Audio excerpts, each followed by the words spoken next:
காசுக்கு ஓட்டு கொடுக்குறாங்களப்பா, அது நம்மளோட பணம் தான்ப்பா அப்படின்றீங்க. சத்தியமா நம்மளோட பணம் தான். எங்களோட பணம் என்னைக்கா யோசிச்சு பாத்தீங்களா? உங்களோட பணம் என்னைக்கு அவன் பாக்கெட்டுக்கு போச்சு அப்படின்னு என்னைக்கா யோசிச்சு பாத்தீங்களா? உங்களுக்கு தெரியாம தெரியுங்க. பாக்கெட்ல விட்டு கையை விட்டு திருந்தா தான் இருக்குல்ல, எப்படி வேணாலும் திருந்தலாம். நீங்க கட்டுற வரி பணம், நீங்க 5 பட்டு சம்பாரிச்சு தெரியுமா வரி கட்டுறீங்க. 5 பட்டு சம்பாரிச்சு கஷ்டப்பட்டு அந்த நீங்க கட்டுற கட்டக்கூடிய வரி பணத்தை அதை கொண்டு வச்சு அதிமுக ஒவ்வொரு வாரத்தில் உள்ள போயிருக்கா. செந்தில் பாலாஜியை பாருங்க, 10,000 கோடி ரூபா இதே மாதிரிதான் ஒவ்வொருத்தரும் இதே மாதிரி சம்பாதிச்சிருக்கீங்க. நீங்க நினைச்சிருக்கீங்க செந்தில் பாலாஜி மதிப்பீடு போட்டு அண்ணன் செந்தில் பாலாஜி அவரை மட்டும்தான் உள்ள போயிருக்காரு. விரைவில் அந்த நாம் தமிழர் கட்சி ஆட்சிக்கு வந்தா அதிமுக திமுக இல்லையா இங்க தலானுக்கு 50 பேருக்கு உள்ள வேணும்ன்றது உறுதி அளிக்கிறோம்.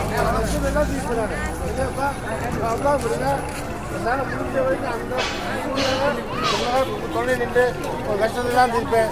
இந்த மரியாதை கொடுத்தது ரொம்ப நன்றி, ரொம்ப நன்றி, ரொம்ப நன்றி. சரிப்பா சரிப்பா, இப்போ தான் வரேன், போயிட்டு வரேன், ஜெயிச்சுட்டு வரேன், உங்க வீட்டில் சாப்பிட வரேன். தேனி பாராளுமன்ற தொகுதி வேட்பாளராக போட்டியிடும் மக்களின் வேட்பாளர் மருத்துவர் மதன் அவர்களுக்கு மைக் சின்னத்தில் வாக்கு கேட்டு உங்கள் முன் வந்திருக்கிறோம். உங்க முன்னாடி இதற்கு முன்னால் நிறைய கட்சி வேட்பாளர்கள் வாக்கு கேட்டு வந்திருப்பாங்க. நேற்று வந்திருப்பாரு, முன்னாள் வந்திருப்பாரு, அதுக்கு முதல் வந்திருப்பாரு. நீங்க எல்லாம் ஒரு பின்னாடி கேள்வியே கேட்காம 1000 500 வாங்கிட்டு பின்னாடியே சென்றிருப்பீங்க. அவரு வென்றுட்டு போனாரு, அதுக்கு பின்னாடி இங்க வந்தாரு ஒரு முறை கேட்டீங்களா? கேட்டுட்டீங்களா? இதே தங்க தமிழ்ச்செல்வன் இந்த பகுதி இல்லாம நின்று பேசிட்டு போனாரு. அவர் வரவே இல்லையே, அடுத்து 10 வருஷம் கழிச்சு வர்றாரு. இதுக்கு முன்னாடி நீ எங்கேயா போன, இந்த ஊருக்கு எப்ப வந்தேன்னு கேட்டீங்களா? கேட்டிருக்கீங்களா? புதுசா குக்கர் தூக்கிட்டு வர்றாரு டிடிவி. இதற்கு முந்தைய பாராளுமன்ற உறுப்பினராக இருந்தாரு, இப்ப வர்றாரு. இத்தனை வருஷமா இந்தியா போன கேட்டீங்களா? கேட்கல. உங்களுக்கு தமிழனுக்கு இயல்பா மறதி புத்தி, அது கிராமத்துக்காரருக்கு மறதிங்கிறது ரொம்ப ரொம்ப ரொம்ப ரொம்ப. எங்களை பாருங்க மூஞ்சிய, எத்தனை போராட்டத்தில் இங்க வந்திருப்போம், எத்தனை போராட்டம் நடத்திருப்போம். சாராய கடையை விட்டு போராட்டம், இந்த பக்கத்துல மனைய குழந்தைங்க அவரை எம்எல்ஏ ஆக்கி வச்சிருக்கீங்க. இப்ப இந்த பகுதி எம்எல்ஏவா அவர் தான். யாரு? மூர்த்தி தான் கிழக்கு எம்எல்ஏ, அமைச்சர் மூர்த்தி, அதுக்கு எம்எல்ஏ. இந்த சோழவன் தொகுதிக்கு எம்எல்ஏ அவர் தான். என்ன வேற ஒரு தேர்ந்தெடுத்தோம் நினைப்பீங்க இல்லையா? அது சோப்ராஜி பிள்ளை, அது சோழா பிள்ளை, அது அதுதான் கேட்கணும். இது தெரியாம அவருக்கு ஓட்ட போட்டுட்டு சீட்டு எடுத்துட்டு தலையெழுத்தியா சீமான் கட்டுற மாதிரி நான் உங்ககிட்ட மாட்டிக்கிட்டு முடிக்கிறேன் மாதிரி யோசிக்கவே மாட்டேங்கிறாயா? ஒரு கத்திரிக்காய் அவங்க எத்தனை தடவை பிடிக்க எடுத்து பாக்குறேன், ஒரு வெண்டைக்காய் எடுத்து எத்தனை தடவை ஒடிச்சு வச்சு பாக்குறேன். அது இப்ப விஞ்ஞானி வாங்கி கொண்டாந்து வீட்டுல போட்டு பார்த்து திருப்பி கொண்டு வர. ஆனா எனக்கு கடையிலே அந்த வசதி வச்சிருக்கான், தச்சு குடிச்சிருக்கான், அளவுக்கு ஏற்றபடி தச்சு வேற குடிச்சிருக்கான்.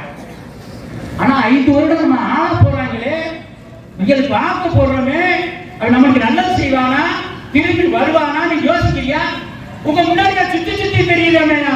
சாராய கடைக்கு போறாராம், மழை வளர்ந்தப்புக்காக போறாராம், மண்ணை குறைஞ்சா போறாராம், கம்மாயில ஏதாச்சும் நோண்டுனா போறாராம். சரி என்னையா என்ன செய்ய சொல்றீங்க? உங்களுக்கு காசு கேட்குறீங்களா? கொடுக்கலாம் முடியாது, நாங்க கொள்ளையடிக்க மாட்டோம்ல.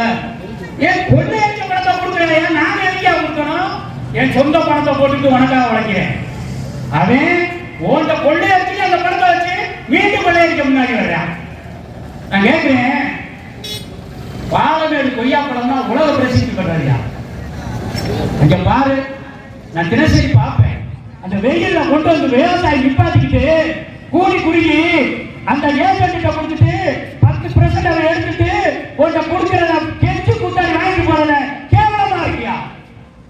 அதை உற்பத்தி பண்ற விவசாயி மேலாகி நிக்கிறான், ஆனா அதை விற்கிறவே உடனே அதட்டான்.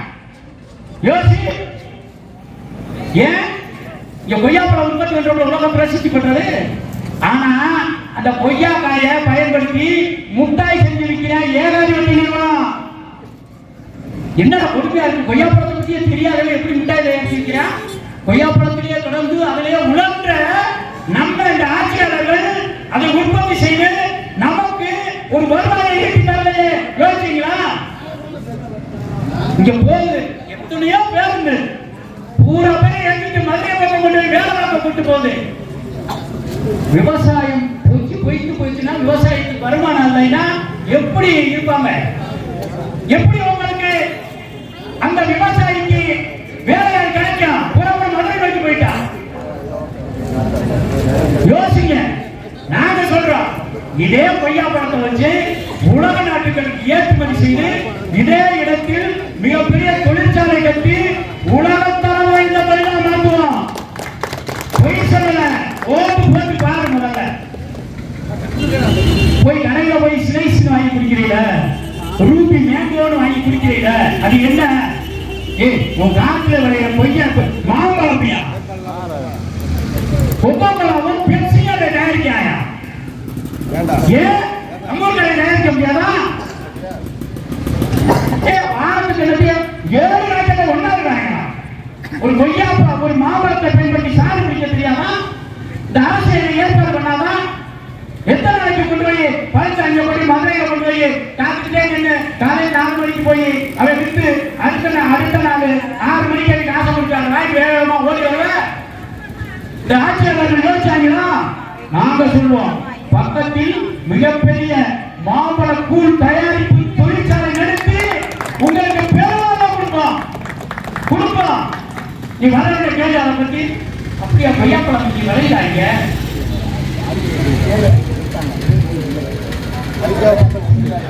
அறிக்கை கொடுத்த அவ்வளவுதான். நீங்க இந்த 2024 ஒரு அறிக்கை எடுத்து பாருங்க. 2019 ஒண்ணு குடிச்சிருக்கு, அதே பாருங்க பக்கத்துல அப்படியே ஜெராக்ஸ் எடுத்து 6 மட்டும் மாறி சின்ன மட்டும் மாறிட்டா இருக்கும். அப்படியே வேற ஒன்றும் மாற்றம் இருக்காது. சவால் விட்டு சொல்றான், நீனு 5 வருடம் செய்து போனையே இந்த தொகுதிக்கு செஞ்சது என்ன? நீனு இந்த தொகுதிக்கு நான் என்ன செஞ்சேன், நான் கொடுத்த கோரிக்கை என்ன நிறைவேற்றேன்னு சொல்லு.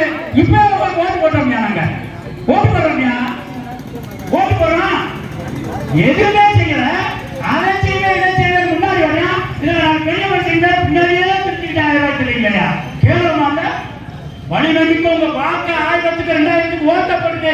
அவன் பின்னாடியே இல்லைங்களே. நாம சொல்றோம், இலவசங்களே இருக்காது, காசு இருக்காது. சரி, நேற்று ஓட்டு கட்டு வந்தாரு தங்க கமிச்சிருவேன். அந்த 3 நாள் வேலை திட்டத்துக்கு போனீங்களேன், உங்களையெல்லாம் கூப்பிட்டு ஒழுங்கா வரலைன்னா அடுத்த அட்டையும் கிடையாது, கூலியும் கிடையாது, உங்களுக்கு அடுத்த வேலை கிடையாது சொல்லிக்கானே. இவன் இப்படி இந்த பதவிக்கே வராம ஜெயிக்காமலே இவ்வளவு பொதுமக்களை இருந்துச்சான்னா நாளைக்கு வென்று வந்தா என்ன செய்யும்? வாக்களிப்பது அவருடைய கடமை, வாக்களிப்பது அவருடைய உரிமை. அதை நீ மிரட்டி வாங்குறது முதல்ல தவறு. இது தேர்தல் கமிஷன் முதல்ல அவனை பதவி நீக்கப்படும். அவனை தேர்தலில் நிற்பதற்கு தகுதியற்ற சான்று கொடுக்கணும். தேர்தல் கமிஷன் நாங்க இதன் மூலமே ஒரு புகாரா கூட நாங்க கொடுக்கிறோம். எப்படி ஒரு அரசு வேலைக்கு போற ஆட்களை, அரசு நியமித்த வேலைக்கு போற 100 நாள் வேலைக்கு போறவர்களை மிரட்டி நீ கூட்டத்தை நிற்கணும், இல்லைன்னா அடுத்த அட்டை தர மாட்டேன், உனக்கு அந்த காசை தர மாட்டேன்னு சொல்றது எவ்வளவு கேட்கட்ட செயல். நாங்க 100 நாள் திட்டத்தை எடுக்கிறோம், உங்களுக்கு தெரியாது. விவசாயிகளை கூட வேலையா அரசு வேலையாக்கிட்டோம்னா நீ எனக்கு ஒரு 100 நாள் வேலை 200 நாள் வேலை 365 நாள் நீ அரசு வேலையாயா? நாங்க தான் சொல்றோம், சாராய கடையில ஊட்டி கொடுக்கிற அரசு ஊழியர் ஏன் உலகுக்கு உணவுற்ற விவசாயி அரசு ஊழியர் ஆக்குறாரா? ஆக்குவோம். நீ எனக்கு ஒரு நாள் ஓட்டு போட்டு பாரு. ஆடு மாடுதான் ஓட்ட சொல்றாரு, 6 மாடு மேய்க்க சொல்றாரு. கலெக்டரா இருந்தாலும் சரி, கமிஷனரா இருந்தாலும் சரி, எஸ்ஐயா இருந்தாலும் சரி, டிஎஸ்பியா இருந்தாலும் சரி, கறிக்கடையில் போய் கறி வாங்கிட்டாங்க. அது ஆடு ஓட்டாம நீ எப்படி கறி அடைங்க உனக்கு? இந்த கறி என்ன செஞ்சா வருது? ஏகாதிபத்தியோட உனக்கு மனத்தனமா பேசுறாங்க. சீமான் மிக தெளிவா எளிமையா சொல்றாரு, ஆடு மாடு வளர்த்தல் அரசு தொழில், விவசாய கூலிகள் அரசு தொழில். எங்க சொல்லி எந்த தேர்தல் இருக்காச்சும் உனக்கு வேலை தருவதை சொல்றானா? இலவசம். நான் ஆட்சிக்கு வந்தா ஒரு 1000 ரூபாய் தருவேன், நான் ஆட்சிக்கு வந்தா உனக்கு கற்பிணி ஆனா 12,000 ரூபாய் தருவேன். எந்த காசு இருந்தா உன்ட்ட இருக்கிற கற்பம் ஆகிறது காசு வாங்குறேன். கல்யாணம் முடிச்சவே கற்பம் ஆகுவேன், அதுக்கு பேரை பார்க்க மாட்டானா? நீ கொடுத்தா பாக்குறேன். அவனை ஒரு உழைப்பாளியை சம்பாதிக்கிறவனா மாத்து. நாங்க மாற்றுவோம், மாற்ற முடியும். அதற்கான திட்டங்கள் இருக்கு, அதற்கான கொள்கைகள் இருக்கு. இந்த கொள்கை கோட்பாடற்ற அந்த கூட்டணிகளோட சேர்ந்து மாற இருக்கிறத அவருக்கு ஓட்டு போடுற மரங்க நாங்க தனியா நிக்கிறோம். ஏன் நிக்கிறோம்? எங்க கொள்கையில முரண்பட்டவங்களா சேர்ந்து 2 சீட்ல நிற்போம். அங்கே சொல்ல முடியாது. வேலையில எப்படி சொல்ல முடியும்? சொல்லவே முடியாது.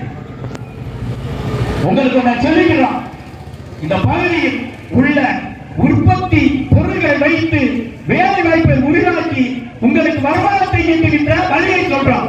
அவன் 100-200 வாங்கிட்டு நீ ஏழையும் ஏழை ஆயிரு, முன்னிலும் ஏழை ஆயிரு சொல்றான்.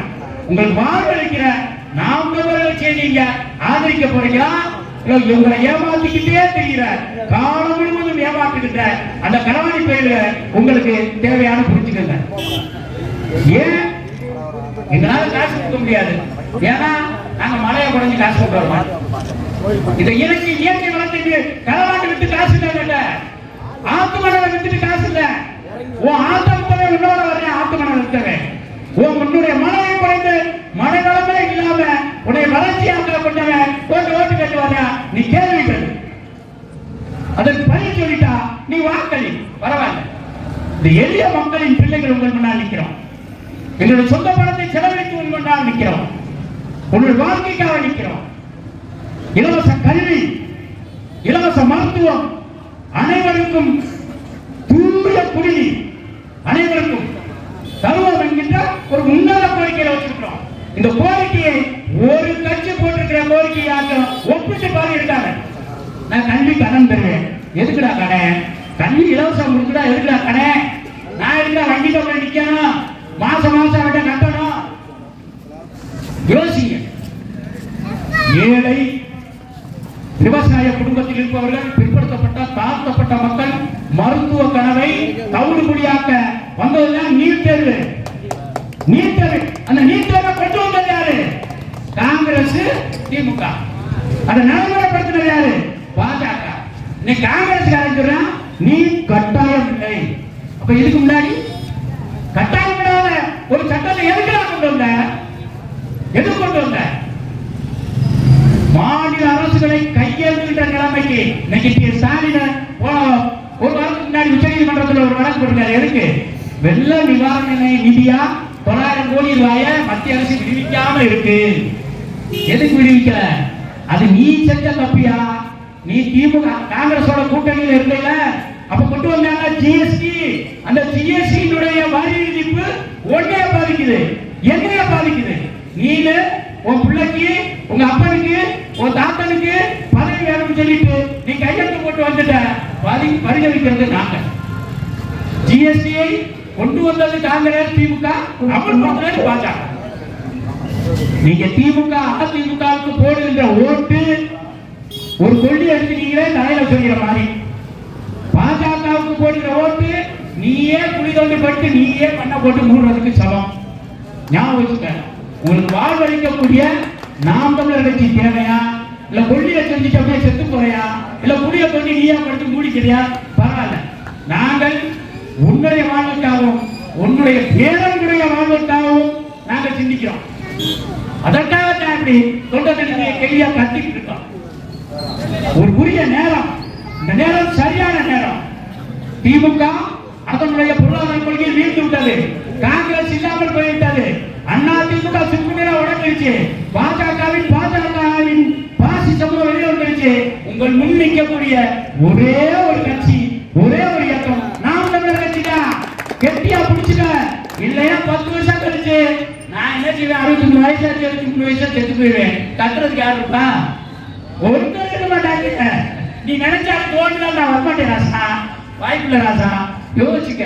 நல்ல வாழ்வாங்கு இந்த மையகத்தில் வாழ்வாங்கி ஒரு உயரிய ஒரு உன்னதம் படைத்த விவசாய பெருங்குடி மக்கள், தமிழ் குடி மக்கள்.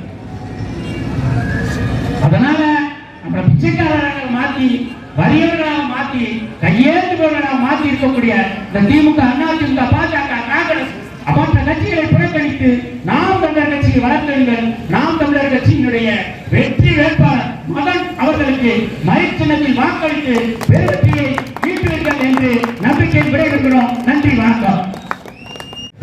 தலைவருக்கு நன்றி கொள்கிறேன். என்னை பேச சொன்னாங்க, நான் சில விஷயம் மட்டும் பேசி முடிச்சுக்கிறேன், ரொம்ப டைம் எடுக்கல. அப்போ இங்கே ஏற்கனவே 2-3 பேர் நின்றுட்டு போயிருக்காங்க. இப்போ நாங்கள் புதுசாக நிற்கிறோம். நான் புதுசாக நிற்கிறேன். நான் வந்து சொல்கிறேன், இதெல்லாம் செய்ய போறேன்னு சொல்கிறேன். அவங்க என்ன செஞ்சுருக்கணும், நான் இதெல்லாம் செஞ்சேன்னு ஒன்று சொல்லிருக்கணும்ல. சொன்னாங்களா? ஏன் கேளு, நல்ல நீ மட்டும் கேட்குற, எல்லாம் கேளுப்பா, எல்லாம் கேட்கணும்ல. நீங்க அதுக்கு உண்மை ஏற்கனவே நீங்க கூட போட்டு போட்டிருக்கீங்க, அவர் அனுப்பிச்சிருக்கீங்க. அவருக்கு 2 வருஷம் என்ன செஞ்சு கேட்க மாட்டீங்க. நீ என்ன நான் செய்யறேன்னு சொல்லிட்டேன். நான் செய்யாட்டி என்ன செய்யறேன், என்ன இப்ப நான் செய்யணும்னு சொல்றீங்க. அதே மாதிரி சில விஷயம் சொல்லணும்னு நினைக்கிறேன். இந்த மேல எனக்கு நல்லா மாட்டாங்க ஊடகங்கள். நான் ரொம்ப நாள் ஊடகங்களை கவனிச்சே வரேன். திமுக இவ்வளோ, அதிமுக இவ்வளோ, பிஜேபி இவ்வளோ, காங்கிரஸ் இவ்வளோ சொல்லிட்டே இருக்காங்க. என் கட்சி என் தலைவர் மட்டும் என்ன சொல்லவே மாட்டீங்க. அதர்ஸ்ன்றீங்க. அதனால அதர்ஸ் மற்றவர் என் கட்சி தலைவர் கட்சி சொல்றது அவ்வளவு பயம். அந்த பயம் இருக்கட்டும்ல. ஏன் வளரணும்ன்றது பயம் உனக்கு, வளரணும்ன்றது பயம் உனக்கு.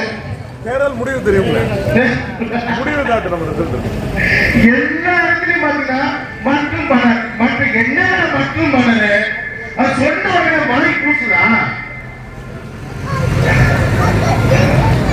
இங்க இருக்க இன்னொரு உண்மை சொல்றேன். இப்ப உடம்ப பார்த்த 2 சக்கரை மூடி கிடந்துச்சு. எல்லாரும் சொன்னாங்க சக்கரை ஓபன் பண்றது இவ்வளவு செலவாக பண்ண மாட்டாங்க. கண்டிப்பா நான் வந்தா அதுக்கு முதல் போராட்டம் எடுத்து அதை தொடங்கி உங்களுக்கு என்ன வாழ்வாதாரம் கொடுப்பேன். விவசாயி என் சின்னத்துல கரும்பு இருந்துச்சு, அது அப்படின்னு அவசியம். எங்க சின்னத்துல கரும்பு இருந்துச்சு, அந்த கரும்பு விவசாயிகள் அத்தனை பேரோட வாழ்வாதாரம் இருக்கணும். தரமான குடிநீர் கண்டிப்பாக தரமாக கொடுக்கப்படும். மருத்துவம் உயர்தர மருத்துவம் கொடுக்கப்படும். என்னால முடியாது, நான் மருத்துவேன். உயர்தர மருத்துவம் கொடுக்கப்படும். பிள்ளைகளை உங்களுக்கு கல்வி தேவைப்படும். மாற்றம் நீ செய்யணும், மாறு நீ செய்யணும். மாற்று நாம இருப்போம். ஒரு பண்ணிப்பார். உங்களை நன்றி விடைபெறுகிறேன். நன்றி, வணக்கம்.